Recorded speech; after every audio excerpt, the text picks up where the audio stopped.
What up? It's your boy T-Bear and Reaction. Today is Music Monday. Now we start out with some DJ Premier. So what's up episode? Now we're going to end it with DJ Premier. So what's up episode with the release with today's episode. So what's up? And this is a perfect time again, guys. I did a perfect time with DJ Furio. You know that video didn't come on the time, but I thought it was perfect to do it though.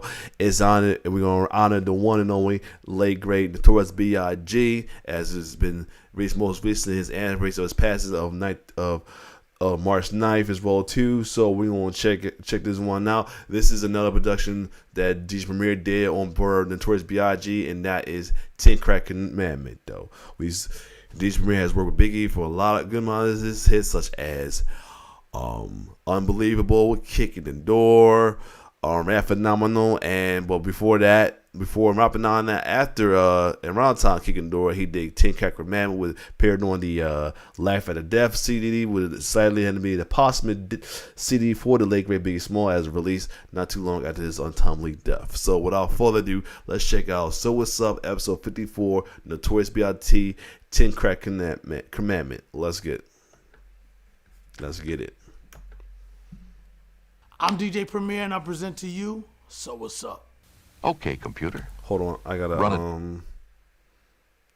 set it what's the name up on these. Anyway, let's get it. Back. Okay, so let's jump in this one. I did it the wrong way, but So what's up? yeah, I'm not sure why it was doing good with not being so choppy the last couple of videos. Now it's being choppy on these. So let me see if I need to turn that down to the 360. Maybe and I might take out some of the choppiness of my videos, my part as well too. If not, then oh well, we'll have to deal with it. This is another double disc situation and it's mandatory because a lot of people don't know the story, a lot of people do. Just like the Hard to Earn anniversary last week with it's not episode choppy. 53 of Dwick. Well, slew it. This is being warned because this episode is taped on March 9th for the Notorious B.I.G. Of course, I don't like to really salute his death. I'd rather salute his born day. But in this particular case, it says, remember, these were actually, you know what's so crazy? This was the Born Again promo shirts from Bad Boy, which, you know, I was on that too. Shout to Red and Meth. Yep. We did Rap Phenomenal. And shout to Tracy Lee, another dope lyricist who the vocals looked from mad Biggie different. originally came from his record, Keep Your Hands High. We took them and weaved them in to make it into Rap Phenomenon. So big to Tracy Lee. Shout to the Math Hoffa episode where they gave him his flowers for being a dope MC. Tracy Lee, man, much love. So Fully fondness. this one is another double disc. I will explain why. The 10 Crack Commandments. Okay, there's a lot that goes with this. We gotta rewind back. Goes back to J. Rue the Damager from the Gangstar Foundation. Now, this disc I'm about to show you is the original disc of how this beat started. We gotta go shout out Angie Martinez, formerly of Hot 97 FM. When Angie had just started over at Hot 97, she was the new queen of the whole town. Flex was already big as a DJ doing his thing. Enough was doing his thing. But when it came to the female Enough lost some weight. DJ or radio jocks, Angie Martinez was running the show big time. Angie was so hot. She still is hot. But during that time of her new come up, everybody that's anybody were doing promos that sounded like records, including us.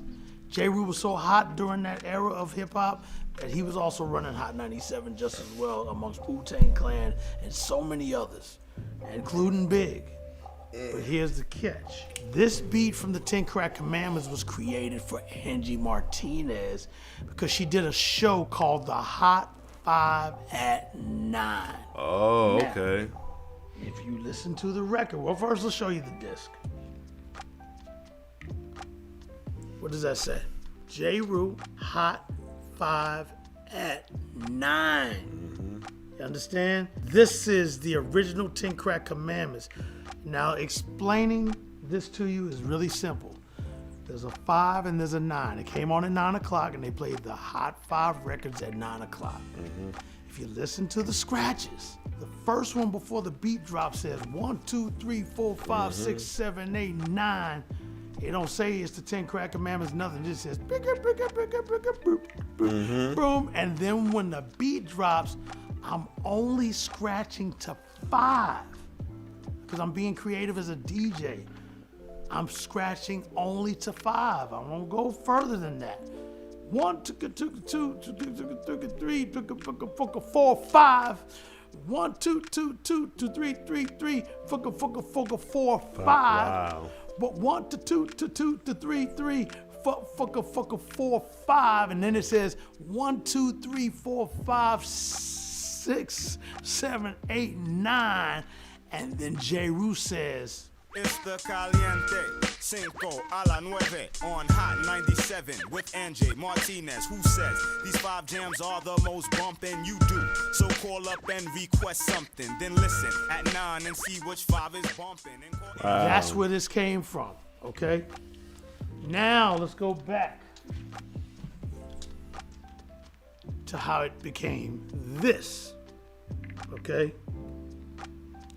Now the reason why the 10 Crack Commandments became what it is, just on a random day, Puff, who ran Hot 97, hard body, he could go there anytime he wants, and obviously Bad Boy was just really, really running things at that era as well. This is where it comes in. He happened to be there on a day that Angie was playing the promo. She had mad promos, but that particular day she played J. Rue's again. Like, we played on any day, but that particular day Puff was up there. I'm rolling around in my ride, and shout to my homie Danny, Queens. He hits me up. This is when we had pagers. Beep, beep, beep, beep, beep, beep. My pager goes off. I look at it, I see it's Danny. He goes, yo, turn on Hot 97. Puff's telling you to call him. Oh. Word? I said, yeah, he's telling you to call him. All right, I turn on Hot 97. Driving. They're doing it. He's being interviewed, just regular random hanging out, asking questions and whatnot. Then boom. By the time she goes, we're going to get into a song and we'll come back after this. He goes, Premier, call me. Now I hear it. Of course, us artists have a relationship with the radio stations. We have the warm line. A warm line is the phone that they pick up that y'all are calling to get on the radio and win prizes. We can call and talk to them directly. And I call the warm line. He puts Puff on the phone. Puff says, yo, Big needs that beat. His album's done. I had already done Kicking the Door, but we were doing a second beat. He said he wants that right there. Unfortunately, during the time that Big wanted to get this beat, there was a little tension between J. Rue, Puff, and members of Bad Boy over a song that was done called One Day. During that time, there was no communication between the two of them, and pretty much right now, everything was just at a flat standstill. This is what's so dope about it, though. He said, ask him anyway. Is there any way we can get that beat? Because the beat wasn't a record that we did for an album. It was just a promo. All right, so since it's a promo, it's really no giving a song away or anything like that. And it was tailor-made for Angie. So, matter of fact, even Angie talks about it. Angie, talk about it. And J. Rue the Damager did a promo for me for the High Five at 9. Okay. And Premier did the beat. So Big's driving around, here's the promo, calls Primo, like, yo, what's this beat you gave Ange for the promo? He said, that's for her. Big said, I want it. I got an idea for it. Oh, okay. Primo called me and was like, yo, Big heard the promo. He wants the beat. Are you okay? I made it for you, but are you okay if I give it to him? I'm like, it's Biggie, of course. He can do whatever the hell he wants. I mean, I think it's very nice you would even ask me this. We'll see. And then, That's and it was 10 Biggie's Crack daughter. Minutes. That he, Oh, yes, that's Biggie's that was daughter my right there. countdown Okay. promo. But I never knew that's how he did that record. I never knew I either. remember Premier the just promo told me for this that. a few years ago. I was floored. I didn't even remember that conversation. But that's how Big was, though. Bottom line is, this is the dope part about everything. Puff said, ask J. Rue, can we get the beat? Angie said she's cool with it. I called J. Rue, and even with the tension that they were having, these were his exact words. Yo, man, that's hip hop. Yeah, give it to Big. That's the homie. That was what he said. Yo, that's hip hop. Give it to Big. That's the homie. Nice. You know what I'm saying? He said, I don't want no money. I don't want anything. Let him have it. And we gave it to Big. I brought the same J. Rue the Damager reel to Daddy's house, which was Puffy's studio, and just put it on the tape machine and just muted J. Rue's vocal. And I said, damn, it don't go to 10. What am I gonna do? I remember Keith Murray had an intro on his album, and it said T-minus 10, 9, 8, like when you do a liftoff from a rocket ship. And when I heard that 10, the way it goes 10, I was like, that's it. And I just overlapped it. When it got to 1, 2, 3, 4, 5, 6, 7, 8, 9, I said 10. That's why it doesn't sound like the Chuck D line. Shout to Chuck D, the icon of Public Enemy. And next thing you know, that record was in motion. Yes. And the crazy thing was, in the Notorious movie, the part where he's sitting there, shout to Gravy, who did a great job playing Big. The part where he's sitting in the studio and Sky's the Limit is playing, and he's sitting there smiling, going, yo, I'm the greatest. That was really the 10 Crack Commandments session. It was me, Lil C's, Gutter. I remember Big sent C's to McDonald's to get some food, and on his way out, he said, yo, man, I hope somebody robbed you, C's. And C's like, and I'm like, why would you want somebody to rob C's? He said, because he crippled me. Just like he said in the song, Long Kiss Goodnight. Peep the lyrics. Short change niggas, snort cane niggas, extortion came quicker, bought the range nigga, it still tickle me. I used to be as strong as Ripple B, to little C's cripple me. Now I play hard like my girl's nipples be. Because that G-Backs and then the little C was driving, that's why that's when Biggie and him was working the King, because he broke his leg. He said it jokingly. Obviously, he loves C's so much, and he still does, even from up above. So it was just a fun session, and the crazy thing is, after that song was done, he goes, Preem, I did it. I'm the greatest. And I remember I just looked up like, wow, album's done, and it's done and complete to this song right here. And boom.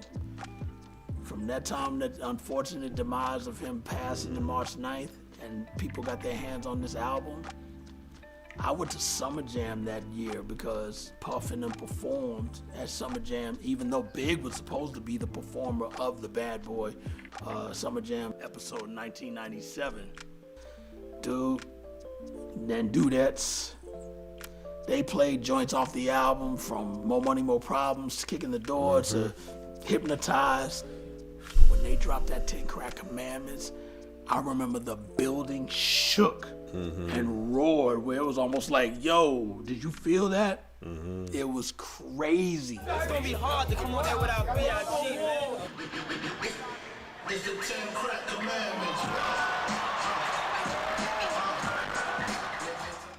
That's when I knew we did a very big explosion with that record. And to this very day, anytime I do it, it pops off and does what it does. And damn, we miss you, Big. Wish you were still here, but you know you're in here with all of us and all your fans and all your loved ones all around the world and your kids. And let me explain. There you go. Once J. Rue approved to give it to him, just as a backup, I never wanted to get rid of the Hot 5 and 9 one because this is special. Because this is where it was born from. That's awesome. I made a duplicate of it, and then made the Crack Commandments disc. And you even see, it says copy right there on the side. It says copy. So with that, that's the reason why it's a duplicate of the Hot 5 and 9. And again, shout to Angie Martinez for giving us the green light. Shout to J. Rue the Damager for giving us the green light. And shout to Biggie for knowing that this was going to be a banger. You know what I'm saying? It could have stayed as just a promo, which still was a big factor and a big impact on how this beat was put together. But it turned into a bigger thing when it came into the Life After Death LP. And we're so proud of this and love it to this very day for life. You can't ever stop loving something that hits you in the heart like that. So what's contained on these discs obviously is all the sounds that you hear when the record is completely done and put out to the world. And they're so small, but they contain that much data right here. And then they're translated on a sampler called the Akai S950 sampler.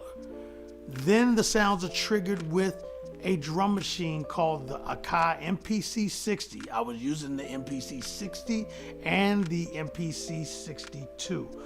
Those were the Roger Lynch, man, one of the greatest to ever make this shit happen during that era. Obviously, he moved on later, but during that time, those two machines were through Roger Lynch. Moving forward, in order to put the sounds onto tape, There you go. not digital, no Pro Tools yet, 2-inch tape machine is where everything's recorded to. All right, and from there, 24 tracks. If you had more than that, you had to get another tape machine called a slave, where you could do another 24, or if you had a 48 track board. But we weren't going that far with our hip hop joints. We was keeping it simple. But That's probably why a lot of like the earlier hip hop stuff was like small, they have longer list than the shorter list than the current ones right now. effective. From there, there's a small box called the Roland SBX80 that makes everything read each other and talk in sync once you put the stuff down onto tape. So when you hit the record button on the tape, everything starts in sync on time through a code called time code. We also call it SMPTE. We're going to insert this into the S950 sampler. And then once you put that in there, the next thing you are going to hear, once the tape starts, is this. 1, 2, 3, 4, 5, 6, 7, 8, 9. It's the 10 crack commandments. Wow. Man can't tell me nothing about this coke. Can't tell me nothing about this crack, this weed for my hustling niggas. Niggas on the corner, I ain't forget you niggas. My triple B niggas. 1, 2, 3, 4, 5, 6, 7, 8, 9. I've been in this game for years. It made me an animal. There's rules to this shit. I wrote me a manual, a step-by-step booklet for you to get your game on track. Not your wig pushed back. Rule number uno. Never let no one know how much dough you hold. Cause you know. There you have it. Oh, matter of fact, I never got my plaque. I need, Biggie's Diamond. There's not a lot of artists that went Diamond. Diamond's 10 million and up. I need my plaque. I know that's right. I love plaques. But regardless, with or without that, the history's laid, and I'm a part of that history. And we love you, Big. Remember Big forever and always, all right? Brooklyn! Brooklyn, indeed. And that's what's up. Heard this before. Never get high on your own supply. Number 5. Never sell no.